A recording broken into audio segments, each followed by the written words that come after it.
ఈ 20 జగన్మోహన్ రెడ్డి గారికి ప్రాణం. ప్రజలు నా యందు ఉన్నంత కాలం, దేవుడు నా పట్ల ఉన్నంత కాలం నా ప్రాణాన్ని దేవుడే చూసుకుంటాడు, నా జీవితాన్ని నా ప్రజలే చూసుకుంటారు అని ప్రజల మధ్యలో ఇప్పటికి షేక్ హ్యాండ్ ఇస్తూ, ఇప్పుడే అమ్మమ్మల్ని హక్ చేసుకుంటూ, చెల్లెమ్మల్ని హక్ చేసుకుంటూ, మీరుండారు నాకేం బాధ లేదమ్మా, మీరున్నంత కాలం నేను ఉంటాను, కాలం ఉన్నంత కాలం కాకపోయినా 100 ఏళ్ళైన నిమితి మీరు నన్ను బతికించుకుంటారు అనే ధైర్యంతో, గుండె ధైర్యంతో, మొండి ధైర్యంతో, మూర్ఖపు ధైర్యంతో వస్తున్నాడు. కానీ జగన్మోహన్ రెడ్డి గారిని చంపటం డెడ్ ఈజీ. ఈరోజు డెడ్ ఈజీ చంద్రబాబు నాయుడు గారికి.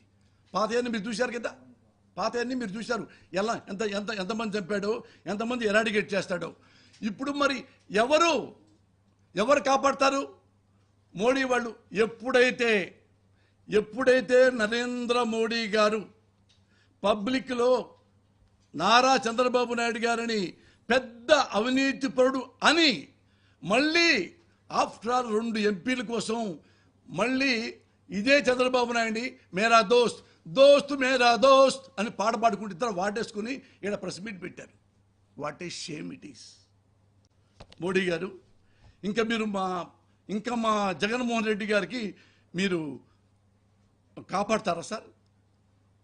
ఎట్లా కాపాడతారు సార్? మీరు ఓ చంకలో మీరు చంద్రబాబును పెట్టుకొని ఎట్లా సార్? అవినీతి పోవడం మీరే అన్నారు. అదేమంటే సింపుల్గా దేవుడు నిన్ను కాపాడుగాక, దేవుడే కాపాడితే అన్ని మీరు ఎందుకు సార్ ప్రధానమంత్రిగా? అది అమిత్ షా హోమ్ మినిస్టర్ ఎందుకు సార్? అంటే దేవుడు వచ్చి కాపాడతారు తప్ప ఇక చంద్రబాబు చేతుల్లోంచి మీ వల్ల కాదనమాట.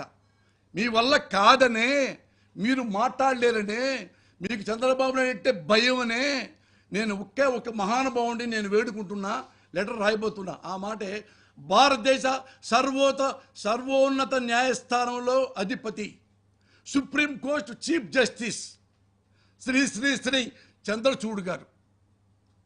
ఆయన మోస్ట్ హానెస్ట్. నేను చూసా చాలాసార్లు. అంతకుముందు కూడా చిన్న వాళ్ళను కూడా ప్రభుత్వాలు జైల్లో పెడితే ఆయన దగ్గర చూసి ఇది తప్పు అని జర్నలిస్టులు కూడా బయటికి తీసుకొచ్చిన మహానుభావుడు. అంత గొప్ప హానెస్ట్ జడ్జి. నాకు ఆ నమ్మకం ఉంది ఆ జడ్జి మీద. వాళ్ళ నాన్నగారు కూడా చాలా గ్రేట్.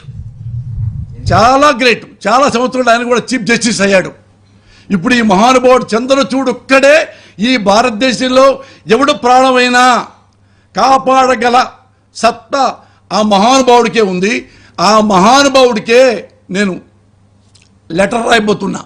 అయ్యా, ఏమడగట్లా మేము, న్యాయం కూడా వద్దు, ఆంధ్ర రాష్ట్రం రండి, ఒక రోజు తిరగండి, మా ముఖ్యమంత్రి పరిస్థితి ఎలా ఉందో, చంద్రబాబు నాయుడికి అహంకారం ఎలా ఉందో, లెక్కలేనితనం ఎలా ఉందో ఒకసారి మీరు చూడండి. మీరు మా ముఖ్యమంత్రి గారిని కాపాడండి. అదే నేను మీకు రాయబోతున్న లెటర్. ఈయన ఉన్నాడు.